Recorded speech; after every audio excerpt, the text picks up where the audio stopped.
시청자 여러분 안녕하십니까? 이상철 방송 이상철 목사입니다. 이번 주 주간에서 첫 번째, 두 번째 마태복음 24장의 것을 가지고 우리는 우주를, 세계를 보았습니다. 또 우리나라를 보았습니다. 예수님께서 성전에 나오시면서 성전에 문 앞에 서서 말씀하실 때에 돌 하나도 돌 위에 남지 않고 다 성전이 무너뜨려지리라고 말씀하셨습니다. 바로 그것은 성전을 문을 닫겠다는 말하고 똑같은 말씀이죠. 그 이후로 일어날 일들에 대해서 말씀하셨습니다. 거짓 선지자와 불법이 횡행하며 그리고 또 그리스도가 여기 있다 저기 있다 하면서 여러분들은 사람의 미혹에 넘어가지 말라고 말씀하셨습니다. 바로 오늘날 우리가 살고 있는 이 우리나라에 이 지구촌에 지금 그런 일들이 계속 벌어지고 있는 판국입니다.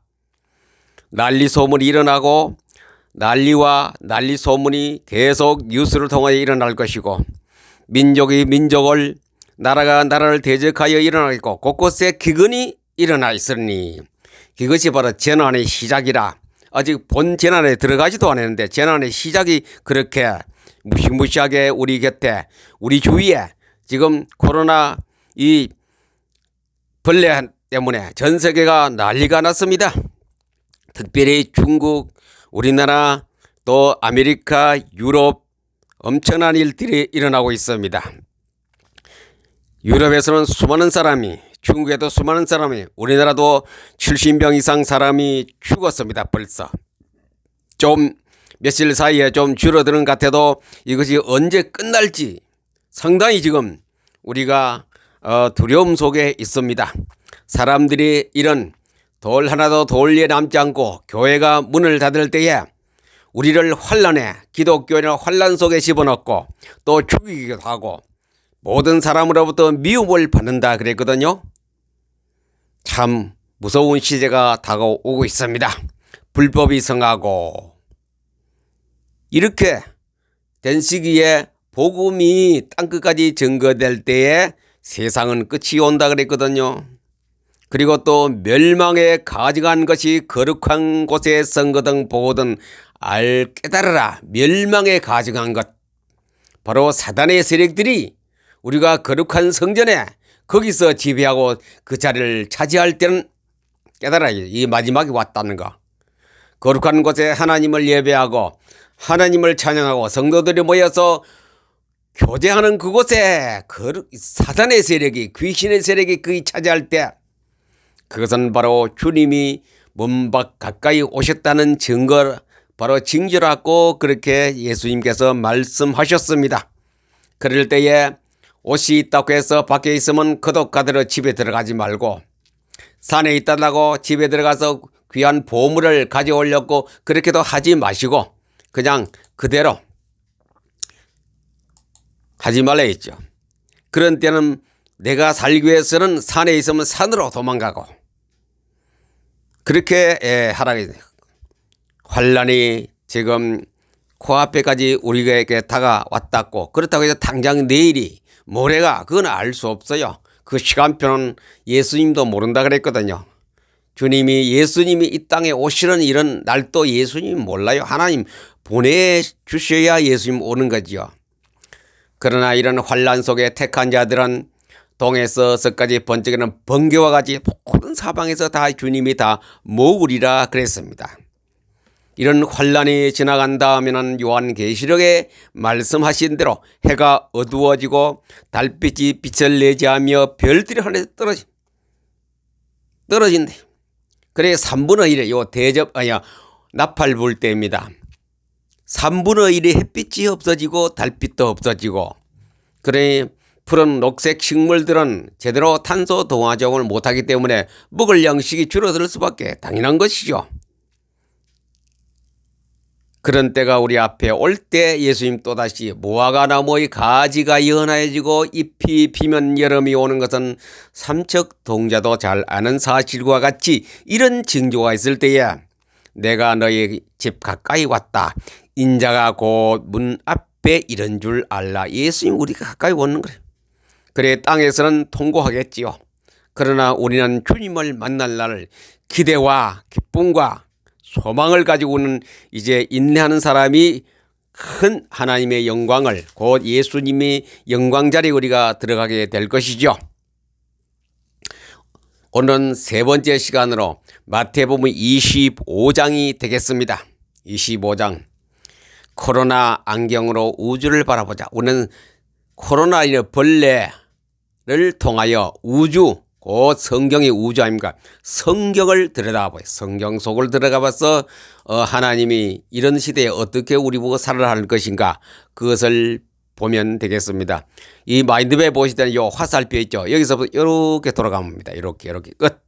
요 시작해서 이렇게 봅니다. 이렇게.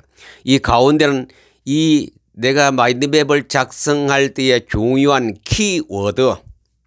오늘 제가 세 가지 축복, 다른 면 하면 세 가지 저주가 되겠죠. 다른 사람은 축복에 해당하는 사람이 있고 저주에 해당하는 사람이 있겠습니다. 마태복음 25장 전체를 보면 열처녀 빈주가는 우리 잘 압니다. 열처녀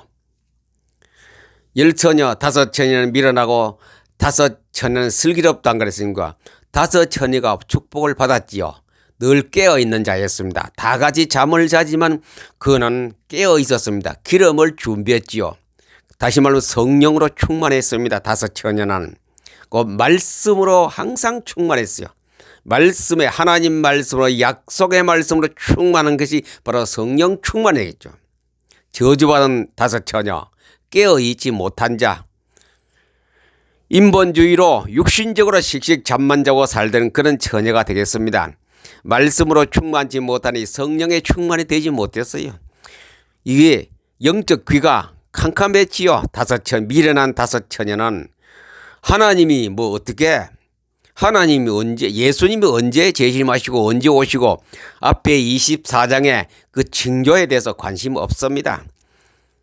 오늘 전쟁의 소식이 있고 난리 소식이 있고 재앙의 소식이 있고 연병의 소식이 있을지라도 또 1년 후에 되면 싸그러지면 우리는 또 옛날같이 좋은 시대에 살 것이다 라고 믿었던 그 다섯 처녀 예수님 오시는 시간표는 갑자기 온다. 갑자기 오신다 그랬죠. 도적이 어느 거 예령하고 옵니까? 그냥 오지요. 노아 홍수 때도 마찬가지입니다. 어느 정도 100년 이상은 예약을 했습니다만 그러나 그날과 그 시는 아버지 외에는 천사도 모르고 예수님도 모른다 그랬거든요.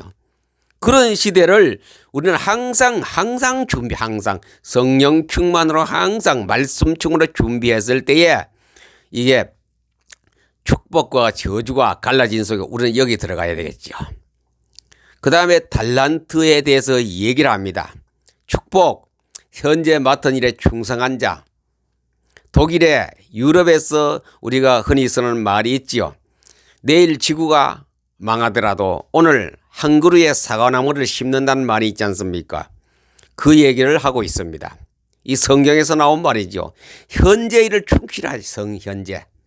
내일 지구가 종말이 오고 내일 전쟁으로 초토화될지라도 나는 오늘 내 할 일을 충실히 하자요. 어떤 거 이득을 따지지 않고 그러나 복받은 사람은 그렇게 살고 저주받을 사람은 열심히 노력하지 않습니다. 있는 것도 하나님 예수님께서 빼앗아 저주의 것을 한 달란트 빼앗아가 10달란트, 5달란트, 2달란트 가진 사람에게 건네줘버려. 더 없는 게라. 그러나 이 사람은 열심히 충성한 5달란트 받은 사람은 한 달란트가 6달란트가 되겠지요. 자, 여기서 상당히 우리에게 주는 그 이미지가 참 어떤 생각이 큽니다. 충실히 살자. 충실히. 앞에와 같이 여러 가지 잘못된 거 그런 거 거짓말이라든가 사기치는 거 거짓 선지자와 같은 그런 거 불법을 행하는 사람같이 충실히 사는 것이 아니고 우리는 하나님의 말씀의 근거를 가지고 충실히 사는 거예요. 최선을 다하는 거예요. 내일 지구가 종말이 오고 내일 전쟁이 일어나도 우리 충실히 사는 것 하나님 원하는 뜻입니다. 이거는 말씀으로 충만한 것이 하나님의 뜻이고 여기서는 달란트는 내가 바른 진리에서 복음에 충실히 착실하게 사는 것이 하나님의 뜻입니다. 저는 이 원고를 작성하면서도 참 많이 은혜를 받았습니다. 내가 충실해야 되겠다. 복음과 성경과 기도와 말씀에 충실해야 되겠다. 이제 다시 경각심을 제게 주었던 하나님의 음성이었습니다. 소홀히 해서는 안 되겠구나.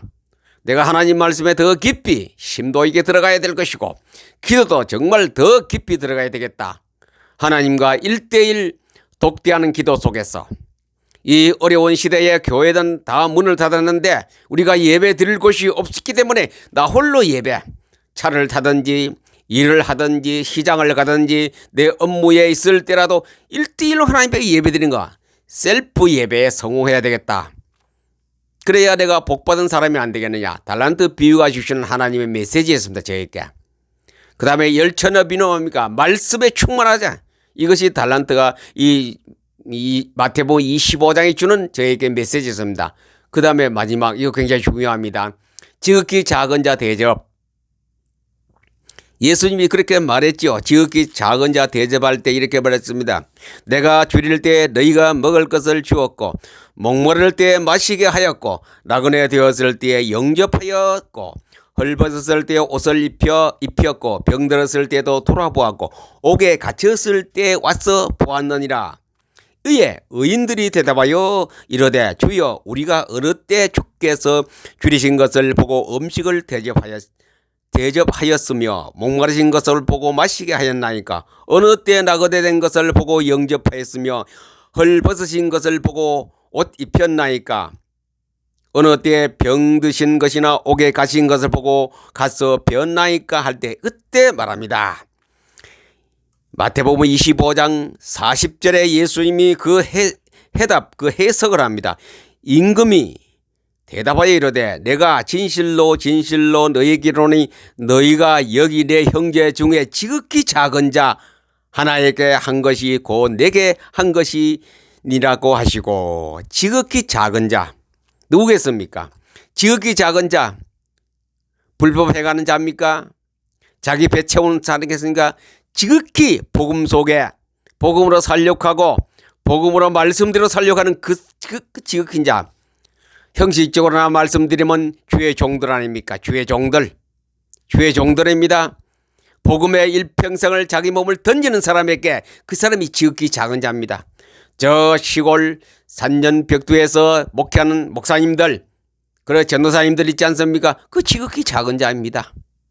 지극히 작은 자. 그들이 굶주리고 헐벗고 배고플 때 내가 조금이나 도움을 주었다면 바로 그것은 예수님을 동기고 예수님을 공개하는 것입니다. 그 예수님을 크게 칭찬했습니다. 지극히 작은 자에게 대접한 것이 곧 나에게 대접한 것이다. 옥에 갇혔을 때에 굶주렸을 때 배고팠을 때 헐벗을 때 입히고 먹이시고 공개했던 것이 바로 이 지극히 작은 자에게 하라이지요.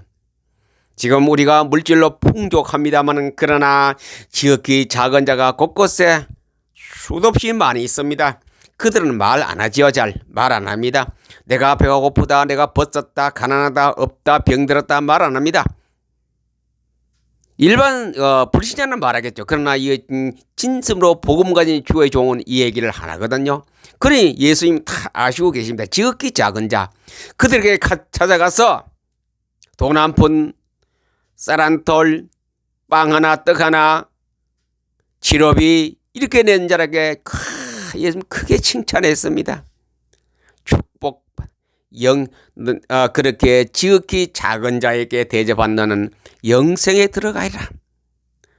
복음하는 목자, 복음하는 목사, 복음하는 전도자는 지극히 작은 자에게 곧 주님께 하는 것과 똑같기 때문에 바로 하나님을 예배하고 하나님의 섬김과 동등한 일이기 때문에 내가 너를 축복한다 이요.